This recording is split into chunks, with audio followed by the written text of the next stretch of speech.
सबसे पहले मैं अपने नए परिवार के अभिन्न सदस्यगण, हमारे पारिवारिक मित्र और जिन्होंने मुझे प्रोत्साहित किया इस पार्टी के लिए और पार्टी के बारे में भरपूर जानकारी दी, वैसे हमारे मित्र और छोटे भाई सुरजेवाला जी, आज जिसको उन्होंने मंजिल तक पहुंचाई, इनकी बातों को, इनके प्रोत्साहन को, यानी जिन्होंने ना मुझे सिर्फ केरला को बेचा, अंग्रेजी में कहते हैं not only sold me Kerala but also the party and party ideology, Congress की बात कर रहा हूँ। ऐसे मेरे भाई, my friend and of course very dear friend Venugopal ji are very good, the person with the backbone of Bharatiya Janata Party, especially in Bihar and in Gujarat also, Shakti Singh ji, very Congress वो तो थोड़ा आएगा ना। आज Bharatiya Janata party का स्थापना दिवस है, तो स्थापना दिवस है तो कभी कभी तो नया खिलाड़ी हूँ इसमें, तो थोड़ा कभी तो वो हो जाएगी।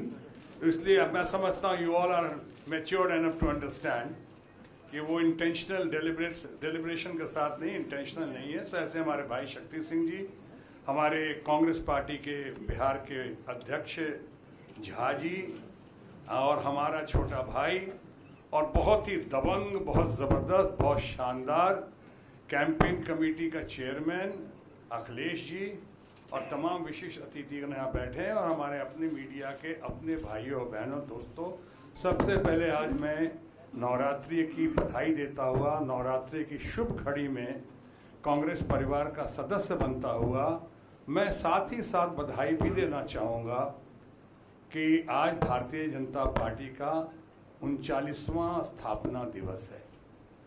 बधाई देने के साथ साथ मैं ये भी कहना चाहूँगा कि वहाँ से भारतीय जनता पार्टी में जहाँ मेरी परवरिश हुई, भारतीय जनता पार्टी के नहीं पूरे देश के महान नायक and social activist leader Bharat Ratna Nanaji Deshmukh ने, मैं वहाँ जब मैं जयप्रकाश नारायण जी से प्रभावित होकर आया तो नानाजी देशमुख मुझे लेकर गए। उन्होंने थोड़ी मेरी परवरिश की और ट्रेनिंग दी, और उसके बाद उन्होंने लेट एंड ग्रेट प्रधानमंत्री अटल बिहारी वाजपेयी जी के सुपुर्द किया। भारतीय जनता पार्टी के फ्रेंड, फिलोसफर, गाइड एंड गुरु, जिनकी हालत अभी जो हुई है हाल फिलहाल में आपको पता ही है, उन्होंने मार्गदर्शन दिया, और उसके बाद बाकी और कुछ लोगों ने। लेकिन उसी दरमियान मुझे भारतीय जनता पार्टी में जब मैं शामिल हो रहा था, उस वक्त आपके अपने भारतीय कांग्रेस के, यानी ऑल इंडिया कांग्रेस के पार्टी के सुबोध कांत सहाय पब्लिक लाइफ में लेकर वो मुझे पहले गए। जब मेरी ट्रेनिंग हमारे स्वर्गीय कैलाशपति मिश्रा जी की अध्यक्षता में बिहार में हो रही थी, उस वक्त पब्लिक लाइफ में लेकर जाने वाला मुझे सुबोध कांत सहाय हैं। मैं उनका भी आज बहुत याद करता हूँ। यहाँ पे और हमारे बहुत सारे समर्थक और प्रशंसक और मित्र और फैमिली फ्रेंड बैठे हैं। काम्या मल्होत्रा जी बैठी हुई हैं, 25 सालों से कह रही थी कि आपको तो कांग्रेस में होना चाहिए, आपको तो she is a hardcore Congress loyalist, और ये कहती थी कि नहीं, आप जैसा आदमी, इतना सेकुलर और इतना बढ़िया आदमी, आपको कांग्रेस में होना चाहिए, you have to win Congress. और शुरू 25 साल, इसलिए आज मैं वो फैमिली फ्रेंडों ने आई हैं यहाँ पे, मैं साथ लाया कि देखो हमारी बात, और उन्होंने कहा मेरा सपना साकार हो रहा है, आपका नहीं, मेरा सपना साकार हो रहा है, इसलिए मैं यहाँ आई हूँ आज देखने के लिए। बहरहाल इन उनके ट्रेनिंग के बाद से भारतीय जनता पार्टी से ट्रेनिंग लेता हुआ, आगे बढ़ता हुआ, संघर्ष करता हुआ, और सही मायनों में लोकतंत्र या लोकशाही का पालन करता हुआ आगे बढ़ता गया कि अचानक फिर धीरे धीरे परिवर्तन शुरू हुआ, और परिवर्तन के शुभारंभ में जो बातें देखने को मिली उससे बहुत उम्मीदें जगी, लेकिन हुआ ऐसा नहीं। और अंतोगत्वा अगर मैं संक्षेप में कहूँ आज की इस घड़ी में, तो मैं ये कह सकता हूँ कि लोकशाही को शनह शनह, धीरे धीरे, स्लोली बट श्योरली हमने परिवर्तन होते हुए देखा, परिवर्तित होते हुए देखा, तानाशाही में। यानी जब मैंने बार बार जिक्र किया 1 man show and 2 man army, वो इसलिए किया कि कलेक्टिव डिसीजन का ज़माना ख़त्म हो गया।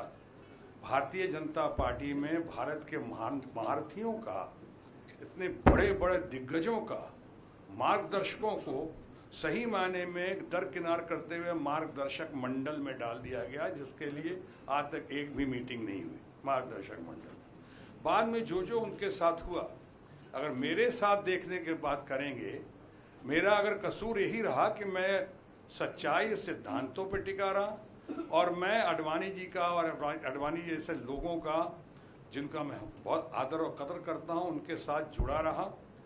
तो ऐसा हुआ कि धीरे धीरे पहले ऊपर से ही काटना शुरू किया। अगर आपको याद हो, अटल बिहारी वाजपेयी जी भूतपूर्व प्रधानमंत्री, उनके बारे में विशेष नहीं बोलूँगा इसलिए कि वो नहीं हैं, लेकिन आपने देखा होगा जसवंत सिंह जैसे महारथी को कैसे किस स्थिति में पहुंचाया गया। आपने देखा उसके बाद कि मुरली मनोहर जोशी जी, इतने विद्वान पंडित जी कहाँ हैं, दिखाई नहीं पड़ रहा है। देश के चंद इंटेलेक्चुअल्स में से बेस्ट यानी कि मोस्ट लर्नेड अरुण शौरी, उनके साथ क्या हुआ और क्या नहीं हुआ।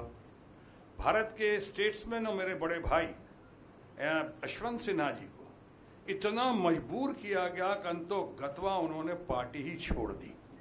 ये होता रहा मेरे साथ जो हुआ, और उसमें वो बात नहीं जो, और इसके बाद ऐसे लोगों को जब होता गया और दुनिया में आप लोग से सिंपैथी मिलती गई और सवाल उठते गए, तो एक मोटिव डाल दिया गया कि ये इसलिए ऐसा कर रहे हैं कि इनको मंत्री नहीं बनाया गया। ये मंत्री नहीं बनाया गया, मंत्री पहली बात तो क्यों नहीं बनाया गया? क्या इसमें से कोई कम था? किसी का व्यक्तित्व कम था? किसी पे किसी किस्म का आरोप था? क्या हमारी छवि खराब थी? क्या हमारी इमेज में कहीं दाग? हमसे कई मामलों में आप सहमत होंगे या सहमत नहीं होंगे, लेकिन इतना तो ज़रूर मानेंगे आप लोग कि आज तक कभी भी किसी किस्म का आरोप, और ख़ासकर भ्रष्टाचार का आरोप तो हम पे नहीं लगा है। तो ये हमारी जो खूबी एसेट होनी चाहिए थी, उसको नेगेटिव एटीट्यूड के साथ उसके लिए सज़ाएं मिलनी शुरू हुई, पनिशमेंट शुरू हुआ। और इसलिए एक घड़ी आई कि आप एक तो मंत्री नहीं बनाया, चलो उसका कोई अफसोस नहीं, मंत्री जो बने भी हैं, मैं तो कई बार कह चुका हूँ, आप ज़रा पूछ तो लें किसी बच्चे से भी, किसी से, कि 5 मंत्री का नाम बताओ, तो बता दे, तीसरे चौथे के बाद अटकना शुरू हो जाएगा। क्योंकि 1 man show and 2 man army में सारा काम तो पीएमओ से होता है। यहाँ तो ऐसे ऐसे मंत्री बनाए गए, बड़े बड़े जो अपना प्राइवेट सेक्रेटरी नहीं रख सकते थे, ऐसे ऐसे मंत्री बनाए गए जिनके पास उनका सेक्रेटरी भेजा गया और यहाँ से खबर सीधे पीएमओ। ऐसे ऐसे मंत्री मिले जिन्होंने कहा कि हम क्या करें, पीएमओ से पहले पूछ लेते हैं, पीएमओ से आदेश आएगा तो करेंगे। तो मंत्री किस बात की? सारे डरे हुए, भयभीत वातावरण में सहमे हुए लोग, इतने सहमे हुए। और ऊपर से जब दूसरी पार्टी यानी भारतीय जनता पार्टी कहती रही कि हम ये करेंगे, ये वायदे करेंगे, ऐसे ऐसे वायदे कर दिए, लुभावने वायदे, 15 लाख की बात नहीं, रोजगार की बात नहीं, मैं तो कहता हूँ स्मार्ट सिटी, 100 स्मार्ट सिटी की बातें की, एक तो दिखा दें, एक स्मार्ट मैन के अलावा दूसरा स्मार्ट मैन भी दिखा दें पार्टी में, स्मार्ट सिटी तो दूर की बात है। अब ये सब कहते रहे, लेकिन जब दूसरे पार्टी का, हमने ये भी सीखा है जीवन में, और आप सब इस बात से सहमत होंगे कि व्यक्ति से बड़ा पार्टी होता है और पार्टी से बड़ा देश होता है। मैंने आज तक जो बातें की हैं वो देश हित में की हैं, जग हित में की हैं। मैंने अपने लिए तो कभी कोई लाइसेंस नहीं मांगा, अपने लिए तो कोई डील नहीं किया हमने, अपने लिए कोई फैक्ट्री तो नहीं मांगी, अपने लिए कोई कट कमीशन या रफेल में या इधर उधर तो नहीं मांगा हमने। तो हमने जो किया लोगों के लिए किया, किसानों की बातें की, हमने युवाओं की बातें की, हमने रोजगार की बातें की, हमने ये जो अपने वायदे किए, वायदे नहीं पूरे किए, और उसको जो आप कहते गए, जवाब देते गए, जिसको बिहार की भाषा में कहते हैं थेथराई, एक तो करना नहीं, ऊपर से दलीलें देना, थेथराई करते रहना। और जब हम इनसे बात करते थे, जितने लोग पहुँचते, कोई सुनने को तैयार नहीं। हमारी पार्टी में कहा जाता था शुरू से कि संवाद होना चाहिए, संवाद जरूर चलना चाहिए। तो संवाद तो कभी हुआ ही नहीं। संवाद की कोशिश की यशवंत सिन्हा जी ने, तो टाइम नहीं दिया गया। हमने कोशिश की तो कहा गया कि आप वो कौन है वो अध्यक्ष, आप कहा कि आप उनसे बात कर लीजिए। हमने कहा मुझे कोई उनसे फ़ोटोग्राफ तो खिंचवानी नहीं है, कोई ऑटोग्राफ तो लेना नहीं है, तो मैं उनसे बात करके क्या करूँगा। 1 man show and 2 man army. मैं आपको फीडबैक देना चाहता हूँ, सच्ची बातें आपको बताना चाहता हूँ। मैं ये सब बातें करता रहा, धरकरा पूरी कोशिश करता रहा, और वो पूरी कोशिश करते रहे कि जो उनके पैमाने पे खरा नहीं उतरे